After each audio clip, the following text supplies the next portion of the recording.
than a hollowed-out boulder, and it was named Panoply. So small was the scale of the problem that at first it was believed that fewer than 100 prefects would be needed.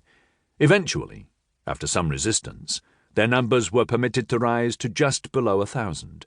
They were given vehicles, monitoring instruments, some limited forms of enforcement. 1 prefect for every 10 worlds. 1 prefect for every 100,000 citizens. It did not seem sufficient, but it was, and for decades the prefects went about their work almost without attention.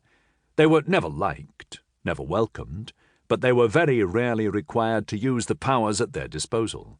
When they did, it was always as a last resort. But then the time had come when the prefects had to do something terrible. To save the glitter band, it had been necessary to kill part of it. Chapter 1. Late that evening, high in the shell house, just before drowsiness snatched him to unconsciousness, he stirred from his bed and moved to the window. Fingers of orange and russet light played through the shutters, accompanied by a distant crackling and hissing that rose and fell in tide-like waves. Cautiously, struck by some faint sense of impropriety, he opened the shutters on the glassless window and took a breath. The evening air flooded his lungs, sooty with combustion products. He coughed, a sudden human sound that seemed louder than it had any right to be, and then stifled any further coughing with his hand. Across the grounds, far from the shell house, but still within the family dome, on the edge of Chasm City, something was on fire. He watched it, mesmerized and troubled. There was a glow, concentrated in a small area, and hemmed in by a darker mass of trees and vegetation that obscured the heart of the fire.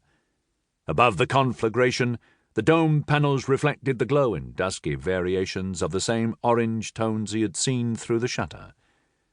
If there was a fire in the grounds— but no, he thought, there was no danger of such a thing taking hold and spreading.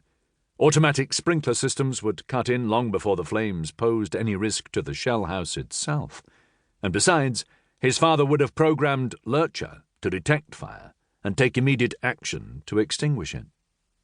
The only curious thing was that the robot had not already done so. Then he caught a movement above the tree line, silhouetted against the glow. A metallic arm, sweeping into view before returning to concealment. Puzzled, certain of what he had seen, but not understanding its significance, he watched and watched, while slowly drawing the shutters, until he peered out through a single, furtive slit. Presently the glow grew less intense. The crackles and hisses ebbed to silence. The smells faded, as the air in the dome was subjected to its usual circulation and filtering process.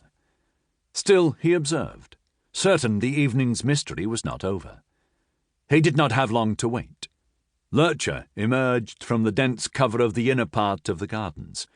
The robot strolled nonchalantly, silver legs scissoring, 2 of its 4 silver arms swinging. In the other pair it carried buckets of tools, as it often did when attending to its gardening chores. From the domed head at the top of its tall, slender body, a single eye stared ahead with unblinking focus. His instinct was to retreat further back into his darkened room, but if the robot detected that its nocturnal activities were being witnessed, it gave no indication. What was left of the glow guttered out.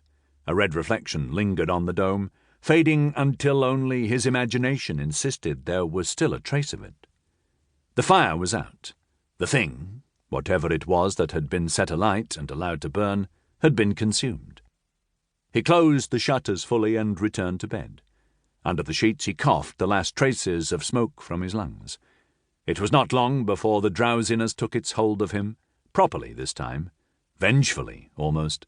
But in the last moments of clear consciousness, a distinct certainty formed in his mind. A white tree had stood where the fire had been.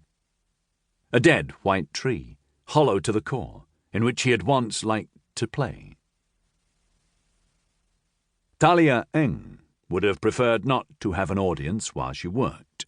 That was not the way it was happening, though. A small party of civic functionaries were in attendance, watching in a loose semicircle while she completed